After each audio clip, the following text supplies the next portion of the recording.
Hello and welcome to the Beat LA podcast, the only podcast bringing you Bay Area sports from a Hollywood perspective. Brought to you by two guys from San Francisco living in Hollywood, just trying to win the group chat.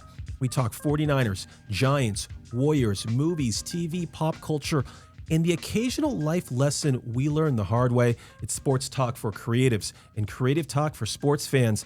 My name is Matt Ferrucci, and I am joined, as always, by a man. If you say, let's go to Japan, he's buying the plane tickets, Mr. Paul Rule. That's true. It's true. You love Japan. Did we ever show my my samurai debut in front of 60,000 people in the Tokyo Dome? Not only did we show it, we made a whole reel about it. We did? I don't think we ever posted the reel, Matt. Yeah. Cut to that clip, Tanner. Go Giants!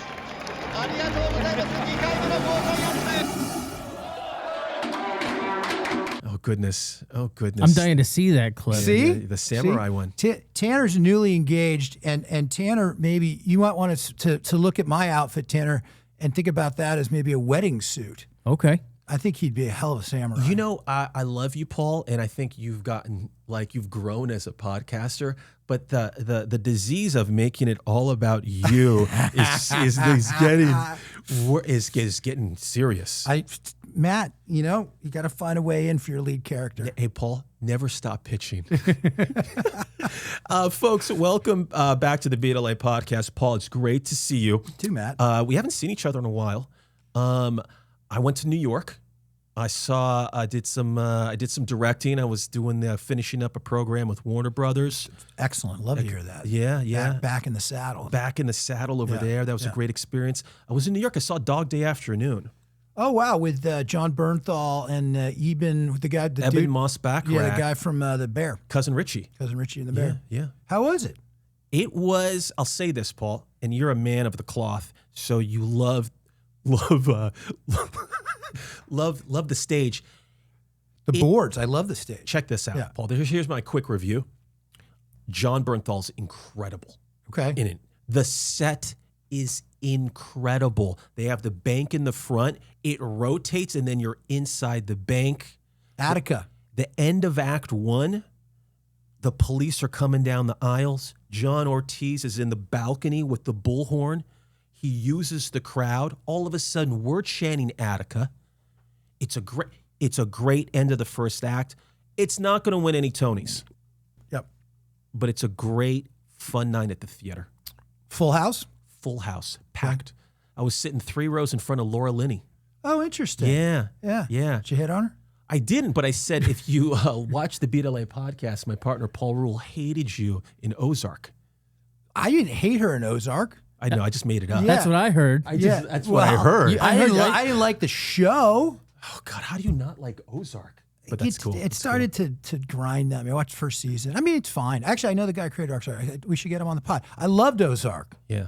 Anyway. I'm just jealous of other hit TV shows that I didn't write. Are you going to New York soon? I may be there right after Memorial Day, and I want to see Death of a Salesman, the Nathan Lane new Death of a Salesman. I heard the Death of a Salesman. Oh, this has turned into the Broadway pod. If you ever saw Brian Dennehy do it. I did. The greatest theater experience of my life. People were literally weeping in the aisles. It was incredible. Then you're going to hate this because nothing will ever match up to the Brian Dennehy one. No, that's probably true. But I heard Christopher Abbott's great in it. Well, it's like the Dustin Hoffman one, that they also shot. He's not. Willie Loman is not a short Dustin Hoffman. I mean, he was a great actor, but the interpretation of Brian Dennehy. Brian Dennehy reminded me of my father in it, and that's what you want. That's what you want from your Death of a Salesman. You want Willie Loman to be a surrogate for your 100% fucked up relationship with your own dad. Hey, listen, folks, you didn't know you got into the Broadway on the fucking boards pod here. They had the play at the August Wilson Theater. Oh, okay. And so they had pictures of, speaking of Dennehy, James Earl Jones doing Fences. Oh, wow. And to talk about a dad figure that you're intimidated by. I don't think it gets better than Darth Vader telling you about Fences your life. is coming to the taper, and I saw the movie with Denzel Washington. I just directed something, Matt, that I can't really talk about. You can't really talk about. Great topic for a podcast. Something that I can't talk about? Jesus, yes. Yeah. You can't talk about it. but I did in a theater. Yeah. I'll tell that's known as a teaser. Anyway, No, I got you. I'm just gonna let you sit in that. I learned from the best, Matt. Yeah. Director like yourself. I want to see how Tanner cuts these uncomfortable pauses Oh, I won't. between us. He doesn't do that. You know, Hey, he's wearing a Giants hat. he is. He's on my side. He is. Yeah. Okay, you're looking at me weird, Matt. We should probably keep moving. Can we talk about that? Don't we have a sponsor or something we should talk about? No, or no. Aren't we on like some on Instagram or something? Hey, I'm just letting Tanner deal with our dynamic right now. Okay. Folks, welcome to the BLA podcast. We're glad you're with us. You can listen to us on YouTube, Spotify, and Apple Podcasts. Everyone's going to think I'm directed like a porn. I did Yes. not direct a porn. Keep going. Paul directed. Yeah, he's directing for Pornhub right now. Yeah, exactly. No. Follow and subscribe. You can also follow us on Instagram and TikTok. Send it to the group chat. That's how we keep the lights on. Folks, today's episode is brought to you by Closure Suite, the Airbnb for breakups. Need a neutral site to end a relationship? Closure Suite provides pre-furnished apartments with tissues, wine, low lighting, and a pre-written "It's not you, it's me" scripts. Closure Suite. Leave the person, keep the security deposit. That's not real. But it would. Tanner? It would. I've been there. You've been there. We've all been there. I've used it. You know what? Yeah. That's interesting because they talk about how you should always break up with somebody in public Yeah. because then they can't make a scene. Yeah. I worry about this product because that seems like a good way to get like shot. Closure Suite. Because you're in like a room, just the two of you, no witnesses. Right. Actually, that's not true. When I used it, Yeah. there was an armed guard at the door. Okay, Yep. that's smart. It's like okay. a bouncer type. That's smart. And it's not cheap. I'm sure it's not. It's not cheap, but they're a great sponsor of the BLA podcast right now, which I love. Folks, in all actuality, today's episode is brought to you by Pawn Shop Sports Bar. Not the kind of pawn shop where you unload your ex-wife's jewelry after a bad breakup. This is a different kind of vibe. This is the sports bar Los Angeles has been missing. Opening this summer at Melrose and Cahuenga, private suites like actual luxury boxes inside the bar, food from a James Beard award-winning chef Tony Messina. This is the place you want to go Tuesday night to watch the Lakers try to get to the finals. Pawn Shop, baby. Let's fucking go. It's going to change LA. But Matt, let's cut to their commercial. Oh, yeah, we should. There's actually a legitimate commercial that they have given us, among others, to run. We're going to sound like a real live podcast. Yeah, and let's do that right now. Cut to the commercial. Running a restaurant means you have to love the madness. Let's go! Precision. Speed. Timing. Teamwork. And right now, Pawn Shop is in the pre-game preparing for the rush. Building the roster. Dialing in the playbook. Getting ready for opening night. Because when the madness hits, the best teams don't slow down. They lock in. We're built for this. Built different. Built for madness. Did you notice the voice? So I was going to say that's really well produced, and the guy sounded familiar. I had a little trouble placing him. Yeah. Maybe who do you think it was? Say something in a very sort of Johnny Fever kind of sexy way, Matt. I mean, maybe I can figure it out. We're built for this. We're built for madness. Holy shit, Matt! That was Holy you. shit. That was you, Tanner. Did you know that was Matt? I had a feeling it was someone I vaguely knew, but I had no idea it was you. Wow. Hey, baby, it's a Venus Flytrap. WKRP in Cincinnati. Cut to the clip. This is Venus, my children. Here we sit. And let the sounds of music creep in our ears. Soft stillness in the night become the touches of sweet harmony. Yeah, that was fun. That was a lot of fun. That's cool, man. Look at the synergy there. A sponsor, they hear us every week, and they're like, you know what? That guy should be the guy. Yeah. Who's the voice of Pawn Shop. Hey, man, this podcast is like the Jelly of the Month Club. It just keeps a gift that keeps on giving. The Jelly of the Month Club. What the fuck is that? Cut to the clip. It's a 1-year membership in the Jelly of the Month Club. Oh, God. Clark, that's the gift that keeps on giving the whole year. Christmas Vacation. Oh, right. Yeah, he wanted to buy a new pool, Clark, and he got a gift for the Jelly of the Month I Club. forgot about that. Yeah, exactly. Yeah. Yeah. Congratulations. Thanks, man. I really appreciate it. Paul, we got a great show today, and it's just going to be me and you. We're going old school, baby. Old school. People have been saying, they're like, hey, we want more of the Beat LA podcast. And we're like, hey, if we want more of it, maybe we don't need to get a guest every episode. Maybe we just crank out like a little 30-minute fucker and give you your fix. Let's do the 30-minute fucker right now. Let's go right now to the Bay Area Roundup. Cue the music. All right, Paul, let's start with the Golden State Warriors. Let's. Last week, they were in the play-in. They beat the LA Clippers, and then they lost to the Phoenix Suns. I'll say this, Paul. I'm just going to set it up with this. I'm so grateful for the Clippers-Warriors 9-10 game. I was in New York. I was texting you. You were getting out of rehearsal. I was losing my fucking mind. I was just happy the Warriors could touch the hand of God just one more time for us once this season. How much fun was that game? Time is on it. Bumped Curry. 3. Good! So I texted friend of the pod, Aaron White, who you and I and have watched many Warrior games together and watched them win the championship a couple of times together. And I said, boy, we used to have a lot of fun watching these guys. Oh, man. Westbrook stumbling, lost it. Again, it is Iguodala. Thompson fires for 3. Yes! It reminded me of that Pink Taco championship game. What year is that? 2016. That was the first one. And it was 2015. 2015. It was beautiful. It was beautiful. It was like I felt like I was a young man again, that I could do anything. But also, it was like the band of misfits. This time around, that did it. I'm just glad they lost the next game, though. The last thing we needed was for them to go in and get their ass handed to them by Oklahoma and not be in the lottery. So we got our little fix, and then we kept moving. But first off, let's just, for that game, I just love to see Draymond lock down Kawhi. Yeah. Obviously, Curry hitting those shots. Right now, we do a best of 20. We do a best of the year pod every year. Right now, that game is moving to the best sports moment of me for 2026, moving ahead of the 49ers upsetting the Eagles. That's interesting. Because it ultimately amounted to kind of nothing. So that's it. But okay, sure. I think because of how it made you feel, right? It made you feel the reminder of the glory days. But listen, you've always told me this. It's about the journey, or it's about the process, not the where you end up at the end. Right. Yeah. It's like getting one more night with the girl that got away. Right. Yeah. And listen, and then we're going to talk about that one night until I'm in the old person home.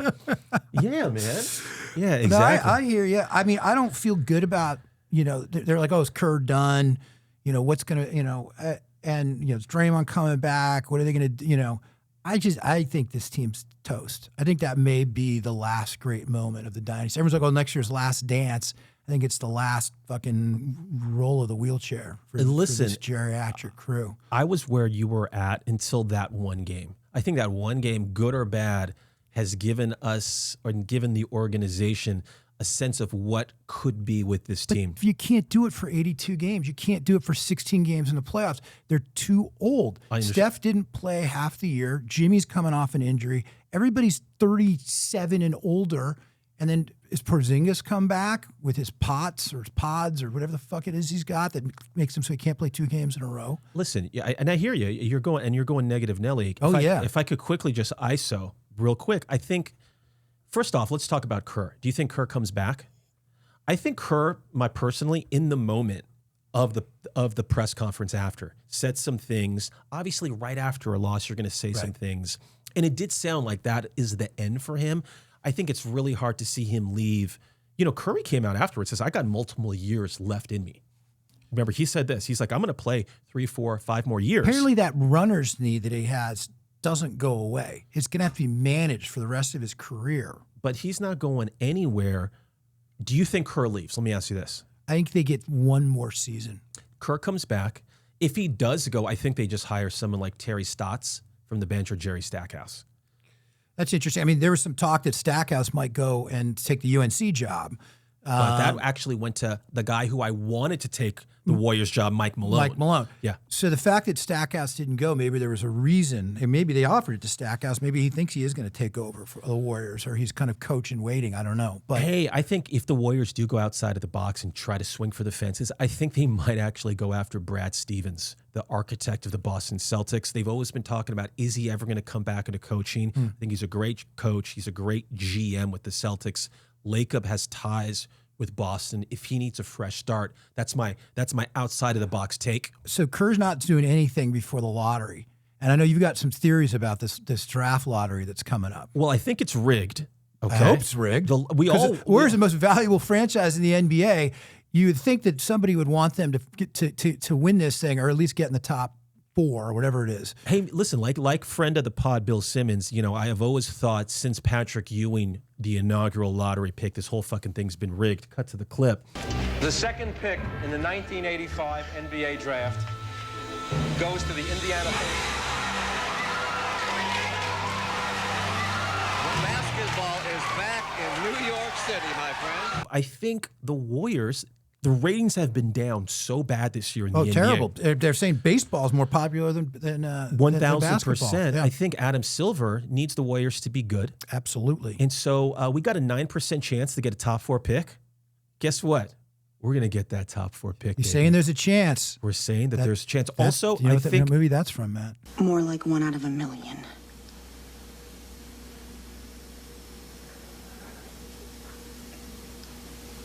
So you're telling me there's a chance? Dumb and Dumber. Dumb and Dumber. Yeah, I love that. Yeah. Hey, Tanner, just cut to the clip of him having the diarrhea on the toilet instead. Jeez. Last thing I want to say about the Warriors, Paul. Yeah. I think we re-signed Porzingis on a discount. You think we re-signed Porzingis? He played great. When he was healthy, he played great with Curry, the way he opened things up. But they've got a whole team of if they stay healthy. But I think that's what you got to push in. I think Jimmy's going to come back midseason. You re-sign Draymond on a discount. You get Porzingis Draymond's back. not taking a discount. Draymond's coming back, and you get Curry coming back. And then I don't want to go after Giannis. He's old. I think he's old. I think he's got some injuries issues. I don't think we give up a bunch of draft picks for Giannis. I'd like us to go after a Kawhi or a LeBron type. And let's just go old school. Kawhi played half the season. So did LeBron. Nope. Kawhi played more than 65 games this year. He did? Yeah. All right, well, yeah, he was incredible. Back. Yeah, and LeBron played a ton of games too. Fucking oldest team in the world. They should be like a Champions League team or something. You're an old guy. Yeah. I love old guys. Don't get me wrong.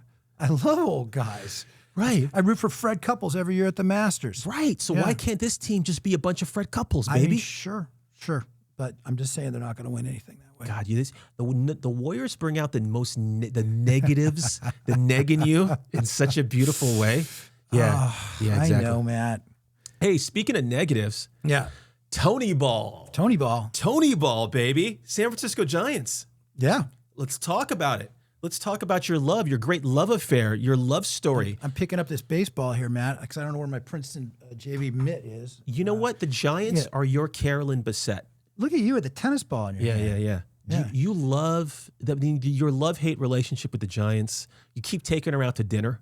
I watched the Love Story show. I quite enjoyed it. I know you did. Can you give me a high five for once? I quite enjoyed it. Did I ever steer you wrong? I found it quite emotionally engaged. Like when it's like a play, half the thing, they're just two of them in a fucking apartment, like talking to each other. Yeah. And then at the end, even though I don't know how it's going to end, it's like Death of a Salesman. You know, it's called fucking Death of a Salesman. You know what's happening at the end, but when it happens, it's still kind of, it's devastating. You know? Can we talk about Love Story real quick? We can do anything you want, man. It's our fucking podcast. We can do anything we want. Paul, first off, I love that I knew you would like it, but do we need 9 episodes? No, that's why it got very slow in places with them just talking to each other in an apartment. The first 4 episodes when they're trying to hook up were great. Yeah. And then once they got married, I fucking hated it. I also was like, well, that's a point. It was like an Ingmar Bergman movie. It was like marriage, like What was so great was the 90s in New York when they were dating and smoking cigs and doing drugs. He had my exact career arc, that guy. He went from an LL Bean model to playing JFK. That would have been my perfect career. That would have been yours. But the final 4. Don't piss me off. The whole fucking show, they're in his room the whole time, in his apartment the whole time. Not one piece of art on the wall. Do you really think that JFK Jr. didn't own a piece of art? Hey, listen, write a letter. Like I tell my mother, write a letter to the art director on that show. Yeah. And ask what's up. I would have gone fucking crazy. And she started going crazy in that place. I would have gone crazy too. You got something for me, Kennedy? I might know of somewhere. Go on. No commercial airport, one hotel, population of like 20 people. Keep talking. No paved roads, no town, just 100-year-old oaks and wild horses on the beach. Baby, why am I sensing a catch? I'm just saying, you like John F. Kennedy Jr. when he walked out and she was like, stay. And he's like, no, I'm getting the hotel room. That's the Giants. They're asking us to stay. And we're like, no, we're getting a hotel room. Right? Yeah. Yeah. No. Okay. So are you asking me a question? So I have a pet peeve. When do I get to do that? Okay, Paul. I'll set this up for you. The Giants, they suck. I love the fire, but they're pissed off and talking shit about sucking, which doesn't make them boring. So we have a policy on the podcast, Matt, where we try not to talk too much shit about anybody because they might be a future guest. 100%. Right? Okay. So, has anyone made a more like insane career decision than the most loved guy in the history of the Giants franchise who could do no wrong is suddenly, and by the way, who retired early in part because he wanted to spend time with his kids. Yeah. And then now he's destroying his legacy by fucking up this team. And obviously maybe no one ever will really care because it's Buster, but the way he built this team it's not just bad for this year. Look at it going into the future. The Adames contract, the Matt Chapman contract, and the Devers contract. You think this guy's drive you fucking crazy now? Wait until you're like year 6 on Adames and Devers, right? It's going to be brutal. And by the way, your best young player is a first baseman DH. That's all they're going to have. You can't have a softball, fucking beer softball league in the Major League Baseball. They're going to have nothing but fucking first baseman and DHs. Listen, Paul, you're not wrong. Thank you. You're absolutely right, but I respect the way Buster Posey's doing it. Because, hey, he's like, fuck it, he's taking swings. He might be wrong. Might blow up in his face. But, I mean, at least he's taking swings. I guess, but then you're stuck with these contracts. All I wanted this team to do was take their medicine and try to rebuild the farm system and build from within. Don't do things like trade for Devers. By the way, they've lost that trade. Harrison's pitching great in Milwaukee, and James Tibbs is destroying minor leagues. The Red Sox gave up on both those guys, but both those guys are going to be fucking with us for years to come. When you trade for Devers last year, the guy won the Silver Slugger Award 3 times. He's one of the best hitters in the American League. What's wrong in San Francisco? Because if you look at his career, he starts very slowly. He always starts slowly. But he's one of the best hitters in baseball. His whole career, unbelievable numbers. Is there a curse? This is what I wanted to ask you. Like, what the fuck's going on with hitting at Pac Bell Park? I would call it Pac Bell, at Oracle, or within the Giants organization, the way they develop and coach players that causes these guys to hit like what? Like whores in the night. Do you know what I mean? Does that make any sense, Matt? Does that make sense to Tanner's nodding. Tanner's nodding. Whores in the night. Whores in the night. They don't hit? They don't hit. Huh. They hit. They do. They do hit. Then that's something else. But you know what I'm saying? Yeah. Why is Devers giving himself, He starts slowly. He's a terrible first baseman. He's probably, he's distracted by how bad he is at first base. He refuses to, he doesn't like to play DH. He says he'd rather play in the field because that'll make him hit better. Why can't he hit with the Giants? Well, first of all, he always starts slow. Look at his record. He's always, because he needs things to warm. Well, a lot of these guys, like he grew up, where's he from? Dominican, Venezuela. I can't remember where the hell he's from. But he's from somewhere warm. Puerto Rico, yeah. He's from somewhere warm. Yeah. San Francisco's not warm. Yeah. Guys don't hit in San Francisco. That's why it's always been pitching defense. And instead we have Doogie Howser and Molly. What's his name? The fucking guy? Yeah. And Tyler Molly. Yeah. Anyway, I'd rather take Molly than watch Molly. Oh, baby. Look at that. Listen, I'm going to say this, though. Drew Gilbert, I'm glad he's back. They had to bring him back. By the way, I got that one right. I literally texted, I think you, or maybe Tony and my buddies Tony and Mike, and I said, they're bringing up Gilbert because But I said specifically that Vitello needs his butt buddy back. And I love Drew Gilbert. I know he's their little Energizer bunny, and he's been playing well, and they need that spark plug, and they needed somebody that made Vitello feel better about leaving Tennessee, because all he does is talk about fucking Tennessee. Ramos woke up this weekend. A little bit. I love when they their home run trot when they're coming around third. You know how like Matt Williams used to just do the basic. They do like where they almost like it's like a pelvic thrust at each other. You know, like if I'm coming around, me and you were looking. It's like a gunfighter thing. Yeah, but it feels just like a quick little Michael Jackson little pelvic thing. I don't know. You know, they say like act like you've been here. Ramos, when he hit that homer against the Nats, it looked like he'd never had a home run in his life before. Like that's what I would do if I'd hit a home run in the Major League Baseball. But that's what made it so great. He was running around the bases like a fucking madman, pumping his fist. I love the moxie. I'll say this about the Giants. Okay. I love watching them get finger banged. Whoa. More than I like watching like the Warriors lose or the Niners lose. Does that make sense a little bit? No, it does. Yeah. It does. If you feel like they're building for some version of a better future, I can take the losses. That's why I said I wanted them to build up their farm. By the way, their farm system is improving by all measures and metrics. Bo Davidson?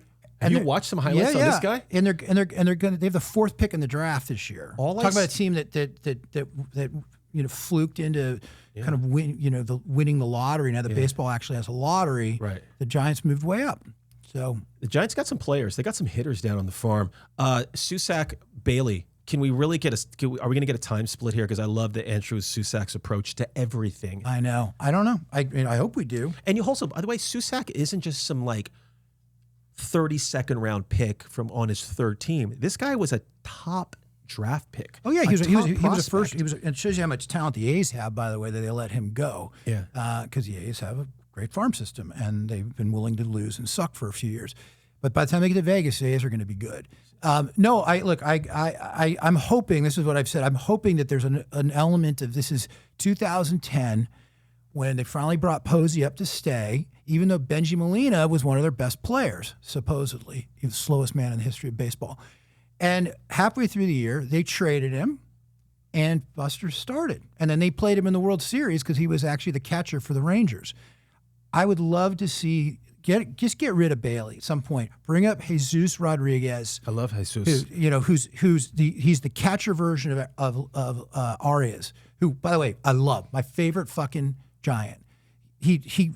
How much fun is it to watch a guy not strike out every time? You mean Joaquin Arias? Is that his name? No, Luis. How do you pronounce the fucking guy's name? Remember Arias on our team 2010? Oh yeah. I'm talking about the guy they got from San Diego, the second baseman. Arise. That's how you say it. All arise. All rise. Yeah. Wait. What if you bring up? And I like to call him Jesus Rodriguez. Yeah. If you bring up Jesus, where are you putting Susac? You notice that white guys, they're never named Jesus. Yeah, but if you're like Hispanic, it's okay to call your kid Jesus. White guys are called Steve or like Paul. Maybe I'm going to name my kid Jesus. You should. Jesus rule. Jesus rule. You answered my question though. I don't remember the question. I'm waiting to get canceled. I was asking you, if you bring up Jesus Rodriguez, what do you do with Susac? You don't. You don't do anything with Susac. You trade Bailey. Who's playing catcher then? Susac and Jesus Rodriguez. They're both catchers. Do you think this team can contend for a wild card, or is every day going to feel like there's no more lube left in the house? Like, where's the lube? Oh, we ran out. Is that what it's going to feel like all season, or do you think we can actually get into this wild card hunt? I think that we're not going to get in the wild card hunt. Okay. Yeah. I think that they're going to be trying all year to get to 500, and we'll just get close to it and then slide on back, and then get close to it and slide on back. There are too many good teams. The entire National League Central is above 500. The Padres and the D-backs are playing great. Dodgers are, 15-5 as of today. Can you imagine, though, if the Giants do get that Costco card and get some KY up in there? It's going to be incredible. You know what I mean? If we get into the mix. Maybe. It'll be like the Warriors. So it's like a play-in game, and they'll lose, and at least it'll be fun. Hey, can I just do a little side note? Yeah. When Angel Hernandez retired, All of a sudden, I fell in love with CB Bucknor and Laz Diaz. I know you love your bad umpires. And now that the ABS is involved, CB and Laz, it's like its own sitcom, a show within a show. It's so entertaining. I mean, I'm not bullshitting here. When I see CB behind the plate, I'm like, oh boy, let's go. When like Angel was there, I was like, ah, fuck. I love how bad they are. It's beautiful. Got him looking, challenge, immediate tap of the helmet. Batter's challenging the pitch.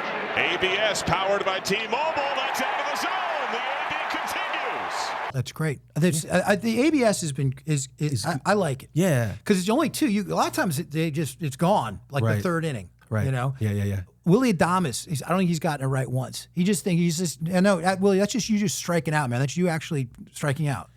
The ABS isn't going to save you here. Who's your favorite Giant right now?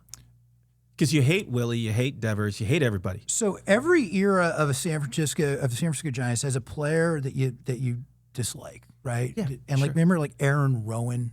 Yeah. Everyone hated Aaron Rowan. Sure. Usually they come in as free agents. You feel like they stole our money, right? Yeah. So that guy, that current guy, it's hard to pick between Adames and Devers. No, but I asked you, who do you like? I told you, Arise. You like Arise? He's amazing. Yeah. He makes contact every time. He's playing great second base. Exactly. Put the ball in play. They're like, oh, Ron Washington can fix anybody. We can't fix Devers. Yeah. But no, he's great. And Suzak. I mean, I love that kid. And, I actually kind of like our bullpen. Yeah, Killian's great. Is great. Gage, Blade Tidwell. I love how Eric Miller wants to fight everybody. It's beautiful. No, I think the bullpen's going to be okay. Yeah. Anyway, I don't know. I don't want to be so negative, Matt. I love baseball. You know, it's interesting. The NBA to me, 82 games of the NBA is the biggest slog in the world. None of the games seem like the regular season games seem to matter. I don't care. I like that there are 162 baseball games. I don't know. By the way, the season is shorter in baseball for 162 games than it is for the NBA season because they play series, and each series has its own little life. Did you win the series? Did you lose the series? And, you know, baseball gives you time to contemplate and connect with your fellow man. You need less time to contemplate, though, if anything. That's probably true. We need to get you out of your head. And, I feel dirty, man. I feel negative. And you kept saying lube. I don't know. There's something about that conversation about the Giants. I want to be more positive. I'm going to be more positive going forward. Okay. All right. You get that? You get that on camera 3 right there? Got it. Folks, San Francisco 49ers. We're recording this on, I don't even know what day it is, but it's a few days before. It's the 20th. It's 4/20. It's the weed day. It is. It's the weed day. We're doing this a few days before the NFL draft is this Thursday. The 49ers, there's people out there that say we're the most improved team from the offseason this year with our free agent signings. How do you see the trade with Dallas? The trade with Dallas. I love who we got from Dallas as well. First round pick Thursday. Who do you think we're taking? Well, so who do you want to take? The way this pod works is it's not Instapod. Like it's not Instapod. This won't be coming out like today. Yeah. It may not come out till Thursday. Tanner just got engaged. He's very busy.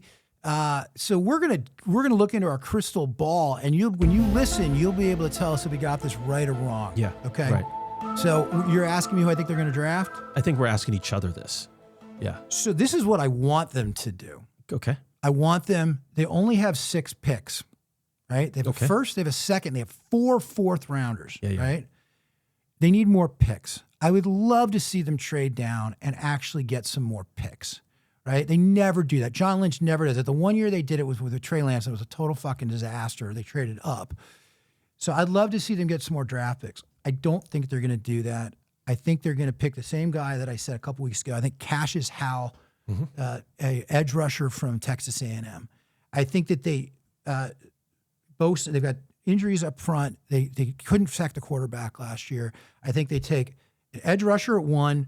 At 2, they take a wide receiver, and in the 4th round, they take an offensive tackle.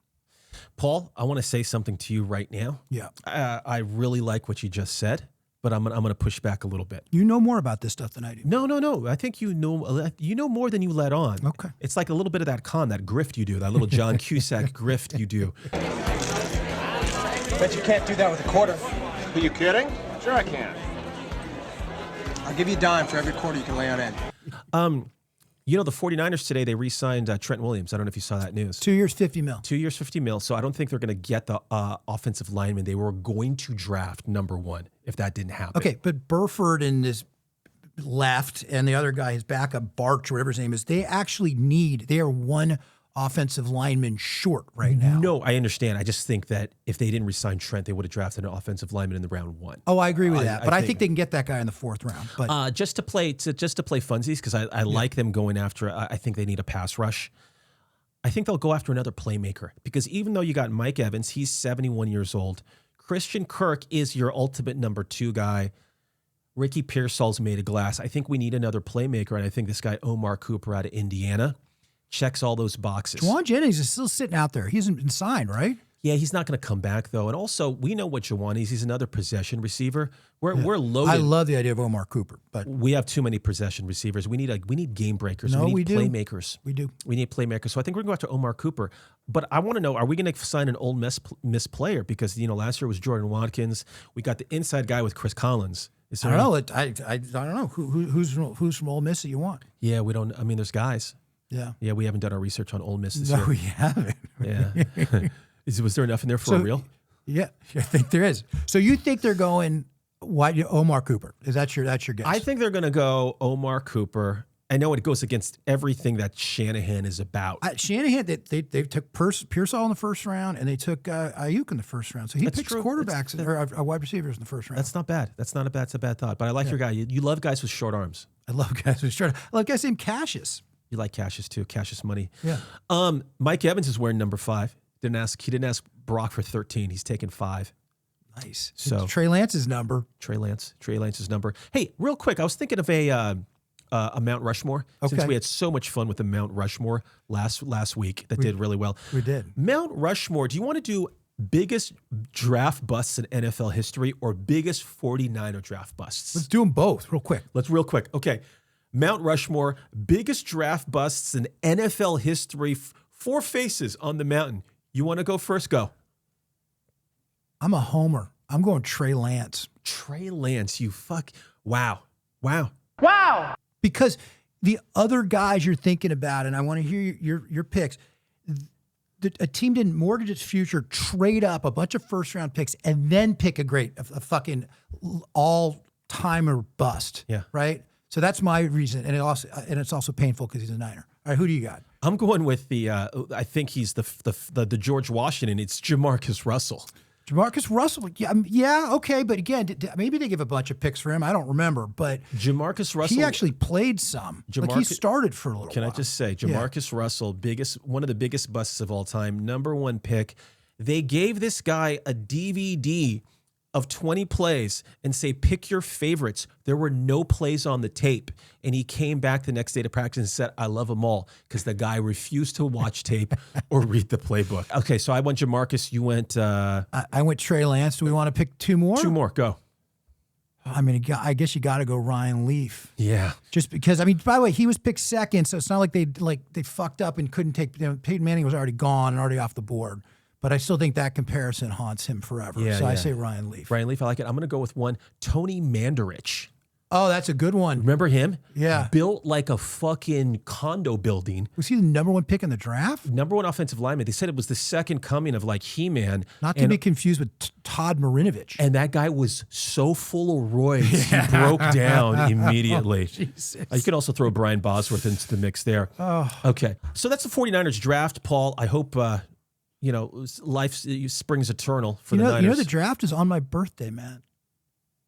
It was a few years ago. Remember COVID? You came over, you brought me a mask and like some gloves, and we watched the draft in 2020 outside. That was beautiful. Yeah. Let's go back to those days. The fucking COVID was fun. Well, I met my beautiful wife during COVID. COVID was great. I made so much money during COVID.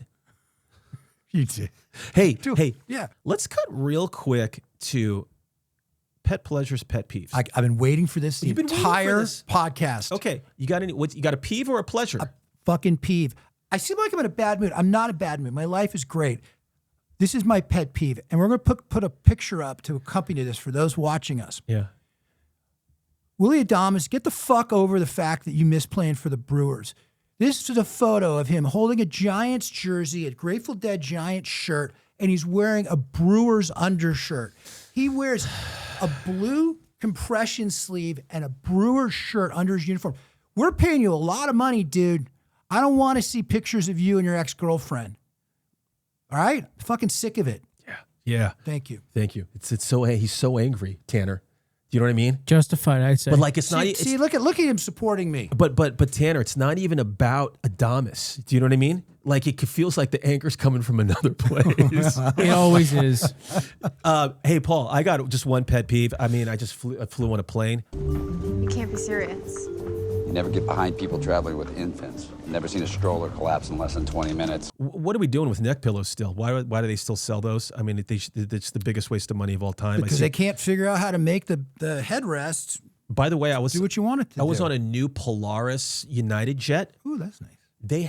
It was a daytime flight. Yeah. They have a switch now that changes everything to night vision. Ooh. So it was nighttime, and then there's no things to pull the thing down on the window. It's just it's a 787. It was a beautiful Dreamliner, thing. baby. Hey, I have one fun fact. Matt's fun facts. Great. We haven't done this in a while, and this is great for you. Tennis players live 10 years longer than sedentary people. There was a new Copenhagen City Heart study that tracked 10,000 people for 25 years, and people who play tennis live 10 years longer than anybody else. Just watch the U.S. Open, Matt. It says on the side, world's healthiest sport. World's healthiest sport, tennis. Now, that means I can have all the martinis that I tend to have on any given week and still live 10 years longer? Yeah, sure. Why not? Great. Hey, Paul, there's a lot of people that just want to know what to watch on television and stuff. Right, you got to wrap this up, this bite-sized pod. It's called The Best Things We Saw. Would you like to go first, or would you like... I guarantee that everything I have seen since I saw you last, you've already seen. Yeah, but just tell me what you saw and loved. Real quick. You saw Love Story. Liked? I liked Love Story. Yep. I'm in the middle of Beef 2, which I'm enjoying. Oh, great. And I also tried to watch Something Very Bad Is About to Happen. How bad was that? Like, we couldn't get through it. Oh, fuck! I turned it off after the fucking first episode. I couldn't get through it. Couldn't get through it. And I love that actress, Camilla Morone. I love that everything about. I love that you're in Beef. Yeah. Because I love Beef season 1, and Beef season 2 must hit on a lot of different levels. Well, it takes place in Montecito, which I like, and it's rich people acting badly, which I like. You know, club culture. So we'll see. I hope I'm enjoying it. What I want to know, Matt, please, have you watched your Friends and Neighbors yet? Because I want to know if it's worth watching season 2. Dude, I haven't gotten to it yet because you know what I'm doing right now? I'm banging through. I don't know how I got sucked into this. I'm rewatching House of Cards. What? I know, it's the craziest thing ever. How the hell did that happen? I have no idea. One day I hit play on episode 1. Now I'm on season 4, like chapter 46. For those of us climbing to the top of the food chain, there can be no mercy. There is but one rule: hunt or be hunted. It's insane. Unbelievable. But I do have... You're missing Kevin Spacey, is what you're saying. Yeah, I do. I miss Kevin Spacey a lot. People forget what an important show that was. That was the first streaming I would hit. almost watch it now because it's so weird how things have changed politically. Interesting. Hey, real quick, the Scorsese doc on Apple TV. I watched all 5 on the flight, to and fro. It's incredible. Even if you're not if you're an artist or a creative, watch it. Martin Scorsese is part of the documentary. I mean, you love those rock docs. I love them. Everyone's in it. De Niro, Daniel Day-Lewis, his daughters, his wives, all of his wives. He talks about the cocaine. He talks about his neuroses. He and Robbie Robertson from the band, they did a lot of coke together. He's in it. Yeah. Talking about them doing cocaine in the late 70s, early 80s. It's an unbelievable doc. You thought you knew Martin Scorsese. I didn't know that his wife had Parkinson's and he takes care of her now. No, I didn't know that. But it's an unbelievable His mother was always in his movies, which I like. And she's in it too. Yeah. But it's an unbelievable documentary. Please watch that. I saw the drama with Zendaya. People either love it or hate it. Right. I fucking loved it. I mean, despicable people. You're rooting for no one. Matt, there's a whole genre out there now based on our short film, Marry, Fuck, Kill. Yeah, it's true. It's true. And the drama, holy shit, it's actually really good. Drama, send help, and then this something terrible is about to happen. That's kind of the same thing. Remember that movie Dream Scenario?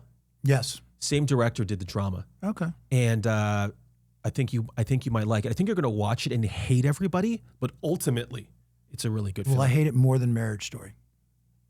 No. No, Marriage Story is like the only movie on your Mount Rushmore. It's like Marriage Story, and Marriage Story. The worst movies ever. Yeah, I mean, I'm excited to see. I mean, Euphoria is back. I'm a big fan of that show. I thought it's hard to understand that. It's been like 5 years. I thought it's really good. I mean, I know what people think about Sam Levinson and Idol. I thought Down to Fuck St. Louis landed the plane really well in a really beautiful, unexpected way. He didn't create that show. No. Yeah. No, but I'm saying Down to Fuck is really good. Okay. Paul, it's great to see your beautiful face. You too, Matt. You're looking great. Thanks, man. Do you think, honestly? I always feel like you come back from New York refreshed. Usually I come back from New York and I basically need to fucking go dry out. But you look like, energized. That's good. I appreciate that. So you're looking good. Yeah. And I just want to say, speaking of Apple TV and the Scorsese doc, we got a hell of a guest. I can say hell of a guest. We're a podcast. Coming next episode. Where we're going to be talking about an upcoming docu-series that is near and dear to my heart as a tennis guy. Yeah. So we'll tease that for you. And Let's not tease it. It's going to come back sooner than normal. We're doing like back-to-backers. I ran into my old buddy John Hawkins from high school, flying back from Palm Springs. And John said, I love the podcast. He said, I need it to come out weekly because I want to listen to it as much as possible. He said, so more podcasts. Hey, let's not even tease it. And I love how, we always have, I feel like I'm spinning 600 plates, but you had one plate spinning and you remember that plate. Yeah. Justin Gimelstob is going to be our next guest. Great guest, former tennis pro. Yeah, former Grand Slam, doubles champion. And business partners with Andre Agassi. Yeah. And Justin's an amazing guy. He will go there with us. It's going to be a cool, deep, interesting conversation. Super interesting man. Yeah. Yeah.